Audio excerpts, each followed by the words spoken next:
उद्देश्य। इस पाठ के अंत में आप निम्नलिखित सीखने में सक्षम हो जाएंगे। मेजी पुनर्स्थापना पर चर्चा करने में, मेजी सुधारों को सूचीबद्ध करने में, वैश्विक आर्थिक शक्ति के रूप में जापान की वापसी पर चर्चा करने में, चीन के इतिहास की रूपरेखा दे सकने में, चीन की भौतिक विशेषताएं सूचीबद्ध करने में, चीन के साम्यवादी दल के उदय की व्याख्या करने में, लंबी छलांग वाले आंदोलन पर चर्चा करने में, महान सर्वहारा सांस्कृतिक क्रांति पर चर्चा करने में। आधुनिकीकरण के रास्ते। परिचय। इतिहास में प्रत्येक समाज ने अपने विशिष्ट तरीके से आधुनिकीकरण किया है। चीन और जापान इसका उदाहरण देते हैं। जापान कभी भी किसी औपनिवेशिक शक्ति के शासन तले नहीं आया। 20वीं सदी में जापान को आर्थिक और औद्योगिक प्रगति की दिशा में लंबे डग भरते हुए देखा। 12वीं सदी तक सम्राट के हाथ से सत्ता इदो, आधुनिक टोक्यो में शोगुनों के पास चली गई। देश 250 क्षेत्रों में विभाजित था, जिनका शासन दैम्यो नामक सामंत चलाते थे। दैम्यो को विद्रोहों को रोकने के लिए लंबे समय तक राजधानी में रहने का आदेश होता था। सामुराई शोगुन तथा दैम्यो की सेवा करने वाले शासक सैन्य वर्ग थे। 16वीं शताब्दी में 3 प्रमुख घटनाओं ने जापान के भविष्य को आकार दिया। सशस्त्र विवादों को रोकने के लिए किसानों को हथियार रखने से मना कर दिया गया। दैत्यों को अधिक स्वतंत्रता दी गई। उत्पादकता पर दृष्टि रखने और राजस्व आधार को व्यवस्थित करने के लिए भूमि का सर्वेक्षण किया गया। एदो, ओसाका और क्योटो जापान के 3 प्रमुख शहरों ने बड़े पैमाने पर समृद्ध वाणिज्यिक अर्थव्यवस्था और उच्च उत्साह वाली संस्कृति में योगदान दिया। मुद्रा के बढ़ते उपयोग और शेयर बाजार के निर्माण ने अर्थव्यवस्था को एक से अधिक तरीकों से विकसित होने में सहायता की। इस अवधि के दौरान प्रमुख सामाजिक और सांस्कृतिक परिवर्तन हुए। शिक्षित वर्ग ने चीनी प्रभाव पर सवाल उठाया और जापानी साहित्य को बढ़ावा दिया। मेजी पुनर्स्थापना। मेजी पुनर्स्थापना जापान के इतिहास में एक महत्वपूर्ण मोड़ था। जापान में व्यापार और राजनयिक संबंधों की मांग बढ़ रही थी। 1853 में जापान पर संयुक्त राज्य अमेरिका द्वारा व्यापार और खुले राजनयिक संबंधों के लिए अनुमति देने की संधि पर हस्ताक्षर करने के लिए दबाव डाला गया। जापान रणनीतिक रूप से चीन के मार्ग पर पड़ता था, जिसे संयुक्त राज्य अमेरिका द्वारा एक प्रमुख बाजार के रूप में देखा जाता था।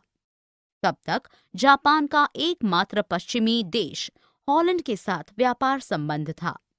1868 में उतार चढ़ाव भरे एक आंदोलन ने शोगुन की सत्ता समाप्त कर दी और सम्राट को एदो लाया गया, जिसे राजधानी बना दिया गया और इसका नाम बदलकर टोक्यो कर दिया गया, जिसका अर्थ पूर्वी राजधानी है। एशिया में ब्रिटिश प्रभुत्व ने अपने स्वयं के उपनिवेशीकरण के संबंध में जापान के कान खड़े कर दिए। हालांकि कई जापानी विद्वान और नेता यूरोप से नए विचारों को सीखने के समर्थक थे, लेकिन मुट्ठी भर लोग यूरोपीय लोगों को दूर रखना चाहते थे। फिर भी उन तकनीकों को सीखना चाहते थे जिनमें उन्हें महारत हासिल थी। कई लोग जापान से बाहर की दुनिया से क्रमिक और नियंत्रित संपर्क के पक्ष में थे। जापान में सरकार ने अपने देश के लोगों के बीच राष्ट्रवाद की भावना जगाने और नागरिक न की प्रजा होने का एहसास पैदा करने के लिए फुकोकू क्योहे, समृद्ध देश मजबूत सेना का नारा लोकप्रिय बनाया। उद्देश्य अपनी अर्थव्यवस्था को विकसित करना और सेना को मजबूत बनाना था। सरकार ने नौकरशाही और सेना की मदद से सम्राट की समृद्ध शक्ति के अनुसार सम्राट प्रणाली की शुरुआत की। सम्राट, जिसे सूर्य देवी का प्रत्यक्ष वंशज माना जाता था, का बहुत सम्मान था। उसे पश्चिमीकरण से भी प्रभावित दिखाया गया। सम्राट पश्चिमी शैली की सैन्य वर्दी पहनता था। उसका जन्मदिन राष्ट्रीय अवकाश घोषित किया गया था। मेजी सुधार। प्रशासनिक सुधार। राष्ट्र को एकीकृत करने के लिए मेजी सरकार ने गांवों और पुरानी क्षेत्रीय सीमाओं को बदल करके एक नई प्रशासनिक संरचना तैयार की। 1871 में मेजी शासन के अंतर्गत सामंतवाद को समाप्त कर दिया गया। आर्थिक सुधार। मेजी सुधारों ने अर्थव्यवस्था के आधुनिकीकरण को लक्षित किया। टोक्यो और योकोहामा के बंदरगाह के बीच फैली जापान की पहली रेलवे लाइन 1870 से 72 में बिछाई गई। आधुनिक बैंकिंग संस्थान 1872 में अस्तित्व में आए। जायबात्सु व्यापारिक परिवारों का अर्थव्यवस्था पर नियंत्रण था। औद्योगिक सुधार। यूरोप से वस्त्र मशीनरी आयात की गई। विदेशी तकनीशियनों को श्रमिकों को प्रशिक्षित करने के काम में लगाया गया। विश्वविद्यालयों और स्कूलों में भी उनकी सेवाओं का उपयोग किया गया। जापानी छात्रों को विदेशों में अध्ययन करने के लिए प्रोत्साहित किया गया। विनिर्माण उद्योगों में लोगों की संख्या बढ़ी। इनमें से अधिकतर कामगार महिलाएं थीं। कारखानों की भी आकार में वृद्धि हुई। मेजी सुधार। कृषि सुधार। कृषि कर लगाकर धन इकट्ठा किया गया। संवैधानिक सुधार। जापान ने 1889 में एक नया संविधान अपनाया। मेजी संविधान ने डायट नामक संसद बनाई। इसने सम्राट को सेनाओं का कमांडर बनाया। संविधान प्रतिबंधित या सीमित मताधिकार पर आधारित था। शैक्षणिक सुधार। 1870 के दशक में एक नई स्कूल प्रणाली शुरू की गई। सभी लड़कों और लड़कियों के लिए स्कूली शिक्षा अनिवार्य कर दी गई। 1910 तक स्कूली शिक्षा सार्वभौमिक बन गई। शिक्षण शुल्क बहुत कम था। 1877 में टोक्यो विश्वविद्यालय की स्थापना की गई। सैन्य सुधार। 20 से अधिक उम्र के सभी युवा पुरुषों को अनिवार्य रूप से निर्धारित अवधि तक सेना में सेवाएं देनी पड़ती थीं। एक आधुनिक सैन्य बल विकसित किया गया। सेना और नौकरशाही सम्राट के प्रत्यक्ष नियंत्रण में काम करती थीं। एक वैश्विक आर्थिक शक्ति के रूप में जापान की वापसी। द्वितीय विश्व युद्ध में विनाशकारी हार के बाद जापान का विसैन्यीकरण कर दिया गया। एक नया संविधान थोपा गया। संविधान के अनुच्छेद 9 के तहत तथाकथित युद्ध न करने के वाक्यांश के अनुसार युद्ध का राष्ट्रीय नीति के साधन के रूप में इस्तेमाल वर्जित कर दिया गया। नए संविधान ने कृषि सुधार शुरू किया। व्यापार संघों का पुनर्गठन किया। बड़ी एकाधिकारी कंपनियों जायबात्सु की पकड़ को समाप्त किया और साथ ही राजनीतिक दलों को भी पुनर्जीवित किया। नए संविधान की शुरुआत के बाद 1946 में चुनाव हुए। महिलाओं को पहली बार मताधिकार दिया गया। हार के बाद जापानी अर्थव्यवस्था का पुनरुत्थान युद्धोत्तर चमत्कार से कम नहीं था। इसकी जड़ें लंबे इतिहास में निहित थीं। कोरियाई और वियतनामी युद्धों के कारण मांग में बढ़ोतरी ने भी जापानी अर्थव्यवस्था को बढ़ावा दिया। एक वैश्विक आर्थिक शक्ति के रूप में जापान की वापसी। 2. 1964 का टोक्यो ओलंपिक जापान के पुनर्जन्म को चिन्हित करता है। तेज गति वाला Shinkansen rail network, bullet train, बेहतर प्रौद्योगिकी का उपयोग करने की जापानियों की क्षमता को सिद्ध करने के लिए पर्याप्त है। औद्योगिकरण का प्रभाव स्वास्थ्य और पर्यावरण पर दिखाई दे रहा था। कैडमियम विषाक्तता के बाद 1960 के दशक में मिनमाता में पारा विषाक्तता फैली। वायु प्रदूषण से भी 1970 के दशक में समस्याएं पैदा हुई। औद्योगिकीकरण की समस्याओं के विरोध में नागरिक समाज आंदोलन उभरा। 1960 का दशक नागरिक समाज आंदोलनों की वृद्धि का साक्षी बना। दबाव समूहों ने इन समस्याओं के समाधान के साथ साथ पीड़ितों के लिए मुआवजे की भी मांग की। 1980 के दशक तक सरकार ने पर्यावरणीय समस्याओं को नियंत्रित करने के लिए मजबूत कदम उठाया। चीन भौतिक आकृति। चीन एक विशाल महाद्वीपीय देश है जो कई जलवायु क्षेत्रों में फैला है।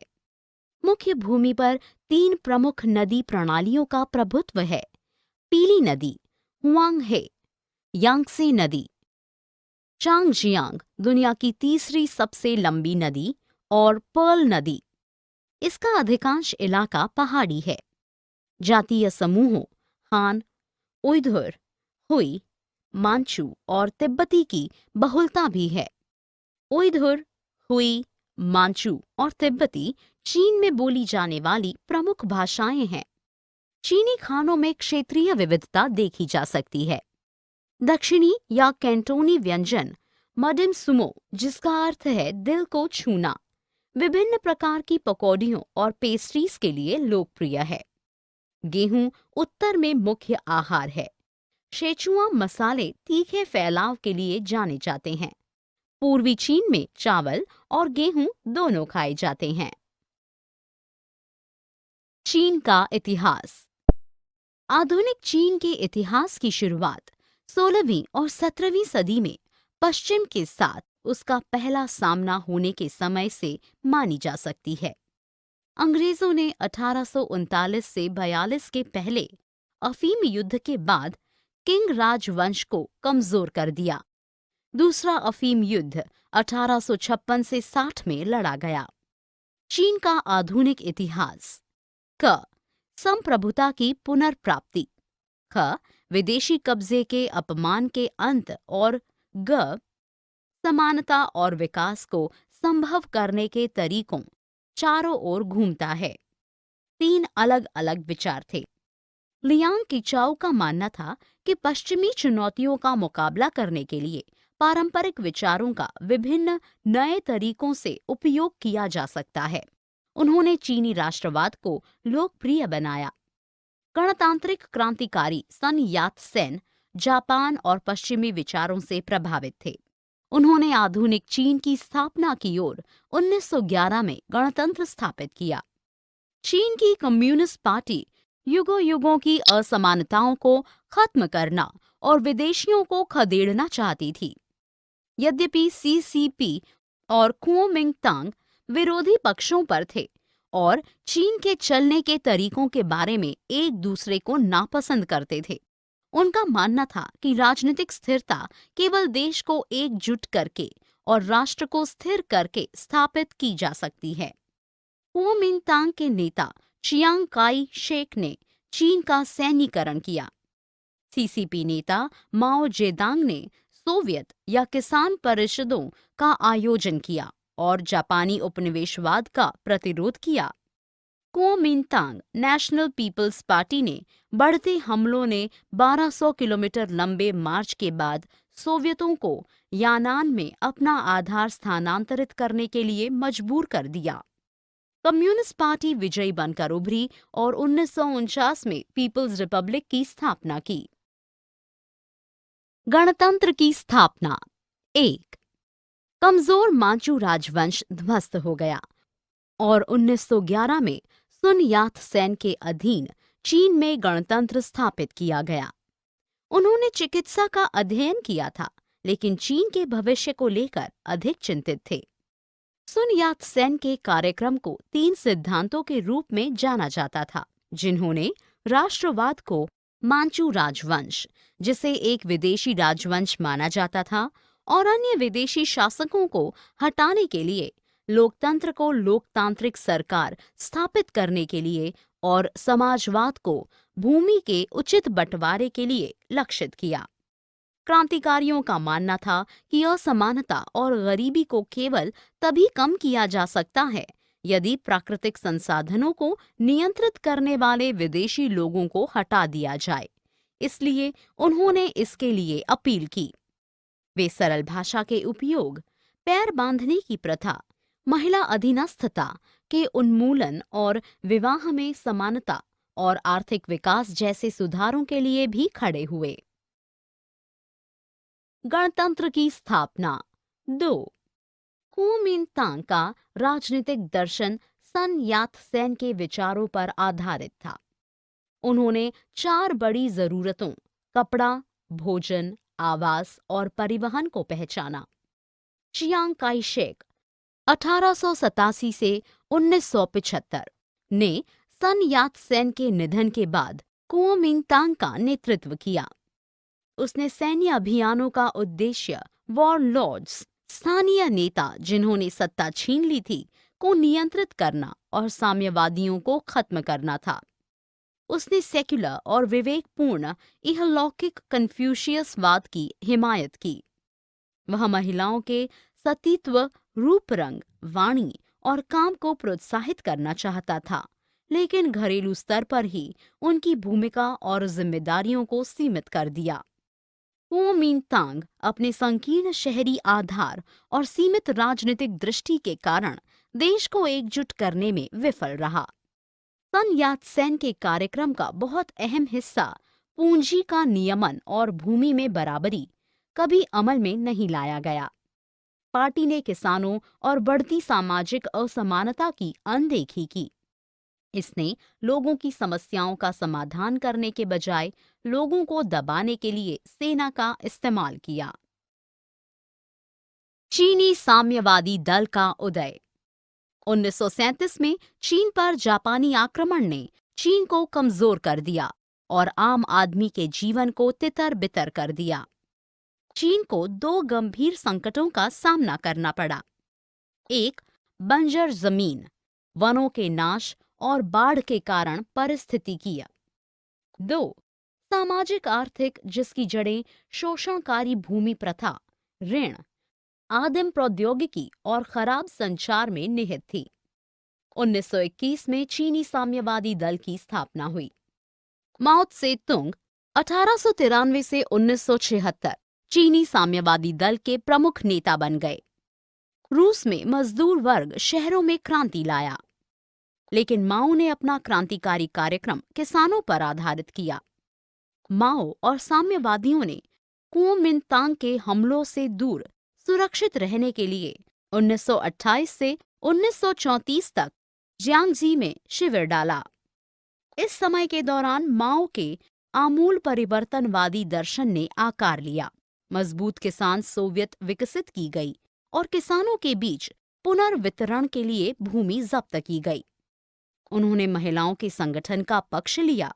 उन्होंने शादी के नए कानून बनाए, जिसमें आयोजित शादियों और शादी के समझौते खरीदने और बेचने पर रोक लगाई और तलाक को आसान बनाया। लॉन्ग मार्च। कुओमिंतांग ने साम्यवादी दल नियंत्रित क्षेत्रों को तीन तरफ से घेर लिया, जिससे उन्हें एक और आधार तलाशने के लिए मजबूर होना पड़ा। फलस्वरूप साम्यवादियों ने शांक्सी पहुंचने के लिए 6000 मील लंबा लॉन्ग मार्च 1934 से 35 में शुरू किया। अपने नए आधार येनान में उन्होंने सामंतवादी युद्धवाद समाप्त करने, भूमि सुधारों को लागू करने और साम्राज्यवाद को खत्म करने के लिए 3 कार्यक्रमों को आकार दिया। साम्यवादी और कुओमिंतांग जापान के खिलाफ युद्ध के दौरान एकजुट हो गए, लेकिन युद्ध के अंत में साम्यवादियों ने कुओमिंतांग को हराकर सत्ता पर कब्जा जमा लिया। नए जनवाद की स्थापना 1949 से 1965। 1949 में स्थापित पीपल्स रिपब्लिक ऑफ चाइना नए लोकतंत्र के सिद्धांतों पर आधारित था। अर्थव्यवस्था सीधे सरकार द्वारा नियंत्रित थी। निजी उद्यम और भूमि के निजी स्वामित्व को समाप्त कर दिया गया। लंबी छलांग वाला आंदोलन।